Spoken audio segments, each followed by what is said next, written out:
లేకపోవడం మీద ఎలక్షన్ జరిగింది. పెన్షనర్స్ కి పెన్షన్ 5 సంవత్సరాలకు ఒకసారి వస్తుంటది. అది ఎలా వ్యతిరేకత ఉన్నా లేకపోయినా అప్పుడైతే ఎన్నికలకు వెళ్లాల్సిన అవసరం ఉంటుంది. కానీ ఈ ఎన్నికల్లో ప్రధాన అంశాలు ఏంటి? మనం ఇందాక అనుకున్నట్టు కొంత ఏ ప్రభుత్వానికైనా కానీ కొంత యాంటీ ఎస్టాబ్లిష్మెంట్ అంటే ఆ ప్రభుత్వం మీద వ్యతిరేకత ఉంటుందండి. రెండోది, ఈసారి ఈ కూటమిగా ఏర్పడిన పార్టీలు చాలా సిస్టమేటిక్ గా ఇది ఎన్నికలకు ముందు నుంచే వాళ్ళు ఒక ఎజెండాను వాళ్ళు ఫిక్స్ చేసుకున్నారు. ఎట్ ఎనీ కాస్ట్ మనం ఈ ఎన్నికల్లో గెలవాలి అని చెప్పి ఉద్దేశంతో రాజీ ధోరణితో వాళ్ళు ముందుకెళ్తూ అనేక అంశాలకు సంబంధించి వాళ్ళు అవసరం వస్తే తమ హద్దులు పద్దులు కూడా దాటి ఈ ఎన్నికల్లో ఒక వ్యక్తిని టార్గెట్, జగన్మోహన్ రెడ్డి ముఖ్యంగా టార్గెట్ చేస్తూ ఫస్ట్ టార్గెట్, తర్వాత ఆయన విధానాలను వ్యతిరేకిస్తూ చేశారండి. అంతే తప్ప ఈ కూటమి వాళ్ళు తాము ఏం చేస్తామో అనే విషయాన్ని పెద్దగా ఎక్కడ చెప్పుకోలేదు. ఇది మేము మహిళలకి ఫ్రీగా మేము బస్సు జర్నీ టికెట్స్ ఇస్తాం, లేదా 3 సిలిండర్లు ఇస్తాం, అది ఈ విషయాలు ఏవి కూడా పెద్దగా చెప్పుకోలేదండి. వాళ్ళు కొన్ని మీటింగ్లు అయితే అసలు దాన్ని ప్రస్తావన తెలియదు. ఎంతసేపు కూడా ఈ ప్రభుత్వానికి వ్యతిరేకంగా, జగన్మోహన్ రెడ్డికి వ్యతిరేకంగా వాళ్ళు ఒక క్యాంపెయిన్ చేసుకుంటూ ముందుకు వెళ్ళారు. ఫలితంగా ఏంటంటే ప్రజల్లో మార్పు రావడానికి వాళ్ళు కొంత కారణమయ్యారని చెప్పి మనం భావించాలి. రెండోది, మనం ఇందాక అనుకున్నట్టు ఈ ప్రభుత్వానికి సంబంధించి కొన్ని లోపాలు ఉన్నాయి. అది మీకు విద్యుత్ బిల్లులు కావచ్చు, రెండోది రోడ్లు కావచ్చు, లేకపోతే ల్యాండ్ టైటిలింగ్ యాక్ట్ గురించి ఒక ప్రచారం కావచ్చు. అంటే ల్యాండ్ టైటిలింగ్ యాక్ట్ మంచిదా కాదనేది తర్వాత చూద్దాం మనం. ఇటువంటి అంశాలు కూడా ఈ ప్రజల్ని ప్రభావితం చేశాయి. ఈ ప్రభావితం చేసిన వాటిలో ఎక్కువగా ప్రభావానికి గురైన వాళ్ళలో అర్బన్ వాళ్ళు ఉన్నారండి. అయితే మీకు సబర్బన్ రూరల్కి వచ్చేటప్పటికి పరిస్థితి కూటమికి అంత అనుకూలంగా అయితే లేదు. కూటమి వారు సబర్బన్ గ్రామాల్లో కూడా కొంత మార్పు తెచ్చినప్పటికీ కూడా అక్కడ ఈ వైసీపీ ఓటు బ్యాంకుకి వాళ్ళు పెద్దగా గండి కొట్టలేకపోయారు. కృష్ణరాజు గారు మాట్లాడారు. కృష్ణరాజు గారు, ఇప్పుడు దీనికి సంబంధించి మీకు ఈ లేటెస్ట్ గా మీకు ఆత్మసాక్షి సర్వే వాళ్ళు చెప్పడం అవుట్ ఆఫ్ 175 కి వైసీపీకి 98, టీడీపీకి 42 ఇచ్చారండి వాళ్ళు. అంటే వీళ్ళ లెక్క ప్రకారం వైసీపీకి సంబంధించి శ్రీకాకుళంలో వైసీపీకి 6, తెలుగుదేశం పార్టీకి 4, విజయనగరం జిల్లాలో వైసీపీకి 6, టీడీపీకి 1, విశాఖ జిల్లాలో వైసీపీకి 6, టీడీపీకి 3, ఈస్ట్ గోదావరి జిల్లాలో వైసీపీకి 9, టీడీపీకి 5, వెస్ట్ గోదావరి జిల్లాలో టీడీపీకి 6, క్షమించారు, వైసీపీకి 6, టీడీపీకి 4, కృష్ణా జిల్లాలో వైసీపీకి 7, టీడీపీకి 3, గుంటూరు జిల్లాలో వైసీపీకి 9, టీడీపీకి 5 ఇచ్చారండి. ప్రకాశం జిల్లాలో వైసీపీకి 6, టీడీపీకి 5, నెల్లూరు జిల్లాలో వైసీపీకి 5, టీడీపీకి 4, కడప జిల్లాలో 9కి 9 అవుట్ ఆఫ్ 10లో 9 వైసీపీకి ఇచ్చారు. 1 కీన్ కంటెస్ట్ అనే దానికి వాళ్ళు దాంట్లో వేశారండి. అది కర్నూలు జిల్లాలో 11 వైసీపీ, 2 టీడీపీ, అనంతపూర్ జిల్లాలో 9 వైసీపీ, 3 టీడీపీ, చిత్తూరు జిల్లాలో 9 టీడీపీ వైసీపీ, 3 టీడీపీకి ఇచ్చారు. అయితే ఇక్కడ 27 స్థానాల్లో వాళ్ళు చెప్పింది ఏంటంటే ఈ పోటీ అనేది చాలా తీవ్రంగా ఉంటుంది. ఇక్కడ ఫలితాలను మనం తేల్చలేకపోయారు. అంటే ఈ సర్వే సంస్థలు కూడా అక్కడ ఫలితాలను తేల్చకుండా 27 స్థానాలను వదిలేశారు అక్కడ. అంటే ఒకవేళ ఇటువంటి సర్వేలు మనం నిజమైనప్పటికి కూడా ఇది వైసీపీ అనేవాళ్ళు కొంత ఎడ్జితోనే ఇప్పటి వరకు కనిపిస్తున్నారండి. బహుశా ఎడ్జి అనేది పెద్దగా ఉండకపోవచ్చు. అది ప్రభుత్వానికి కంఫర్టబుల్ గా ఏర్పాటు చేయడానికి అంటే ఒక మెజార్టీకి ఒక 10 నుంచి 15 సీట్లతో వాళ్ళు ఈ బహుశా గెలిచేందుకు ఆస్కారాలు అయితే వీటినన్నింటినీ ఇప్పటి వరకు వచ్చిన సర్వే ఫలితాలన్నింటినీ కూడా మనం బేరీజ్ వేసుకుంటే అనిపిస్తుంది. కానీ అల్టిమేట్ గా ఏవి కూడా ఫలితాలను మనం రేపటి 4వ తారీఖు ఫలితాలను మాత్రం నిర్ధారించలేవు. వర్మ గారు, ఓకే. అరుణ గారు చూడండి, ఆత్మసాక్షి అట సార్ నా దగ్గర అంతా డిస్టర్బెన్స్ పక్కన ప్రేయర్ స్టార్ట్ అయ్యి, బట్ ఆత్మసాక్షి సర్వే అంతా విన్నాక నేను ప్రకాశం జిల్లాలో 6 సీట్లు అన్నారు సార్. ఎట్టి పరిస్థితుల్లోనూ ప్రకాశం జిల్లాలో వైసీపీకి 6 సీట్లు వచ్చే ఛాన్సే లేదు. కాబట్టి ఆ సర్వే కూడా అంత ఎగ్జాక్ట్ గా తీయలేదని చెప్పేసి అర్థం అవుతుంది.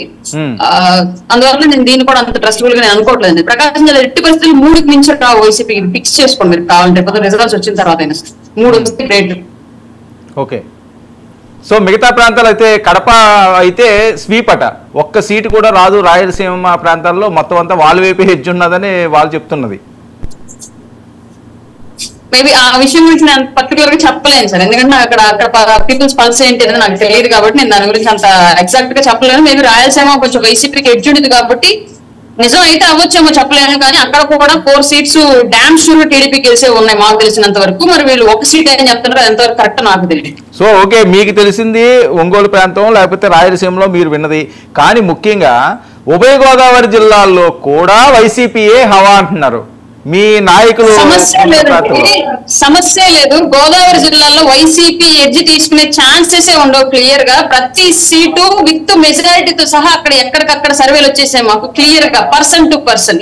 కేవలం ఇప్పుడు సర్వే సంస్థల లాగా మేము ఇన్ని శాంపిల్స్ తీసుకున్నాం, అందులో మేల్ ఇంత, ఫీమేల్ ఇంత, ఎడ్యుకేటెడ్ ఇంత, యూత్ ఇంత, నిరక్షరాస్యులు ఇంత, ఈ కాన్సెప్ట్ కాదు.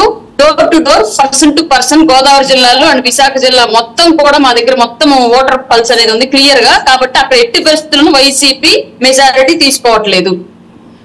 అరుణ గారు ఏమన్నా వీలైతే కొన్ని వదలరా, ఇప్పుడు చెప్పవచ్చు ఎగ్జిట్ పోల్స్.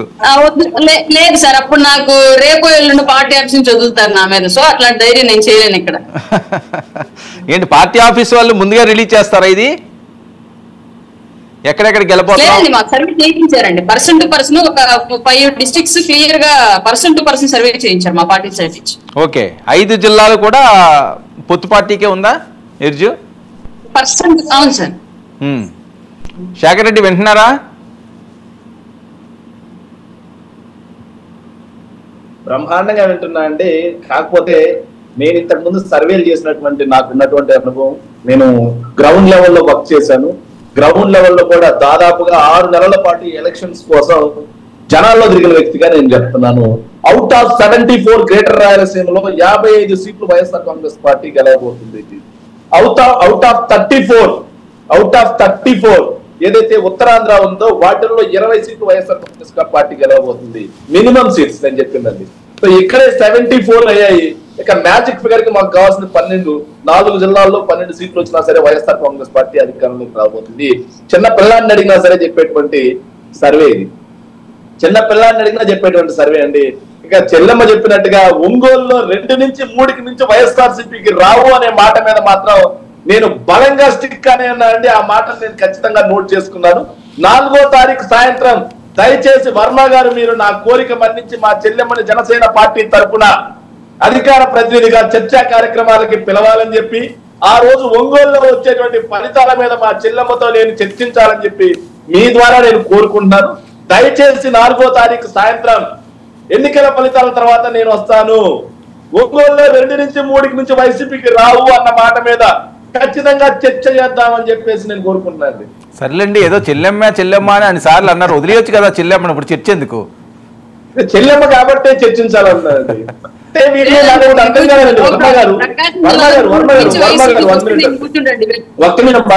అరుణమ్మ ఒక్క నిమిషం తల్లి. వైఎస్ఆర్ కాంగ్రెస్ పార్టీ అధికారంలోకి వస్తే నేనేం చెప్తున్నామంటే, మేము సంక్షేమ పథకాలు కొనసాగిస్తూ ఏం చేయాలి అని చెప్పి మేము ముందుకెళ్ళి ప్రజలకు తెలియజేసుకుంటూ పోతున్నాం. కానీ టీడీపీ జనసేనకు సంబంధించిన అధికార ప్రతినిధులు చర్చా కార్యక్రమాల్లో ఎన్నికలు అయిపోయిన తర్వాత నుంచి కూడా నేను గమనిస్తున్నా.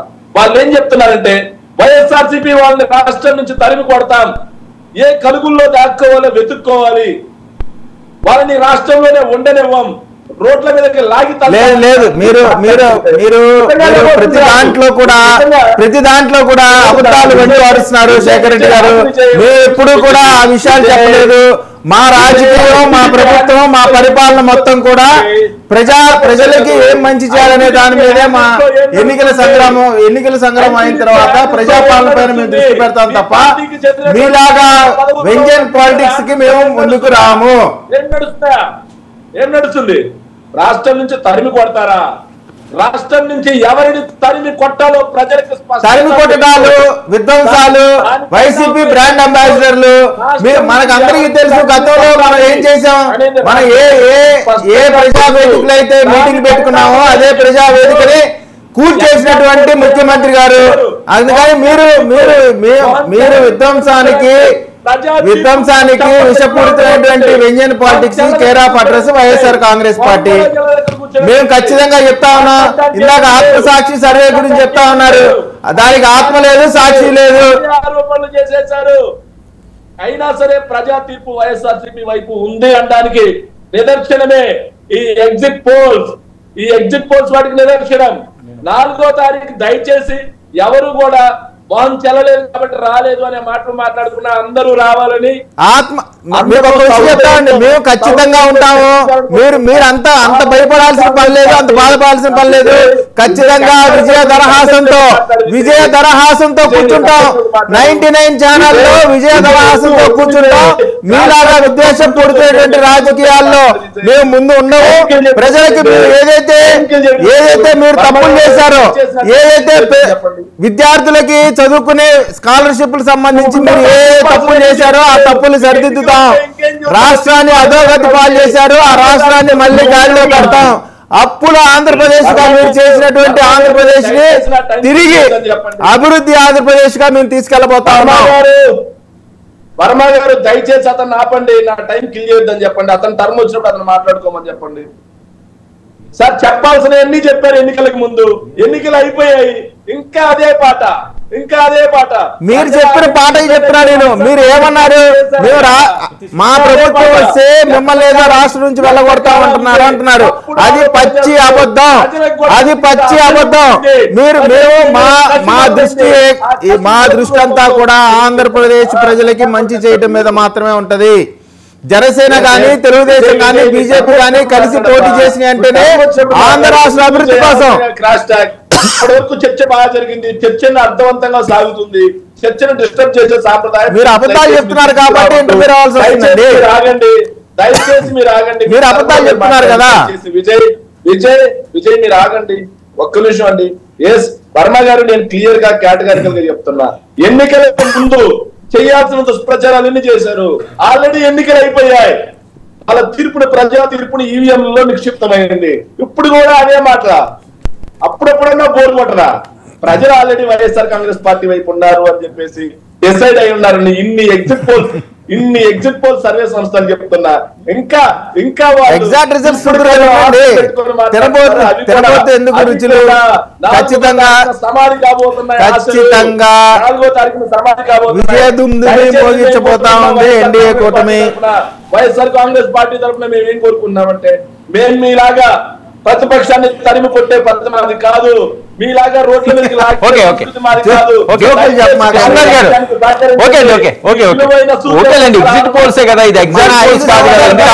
ప్రతిపక్ష నాయకులు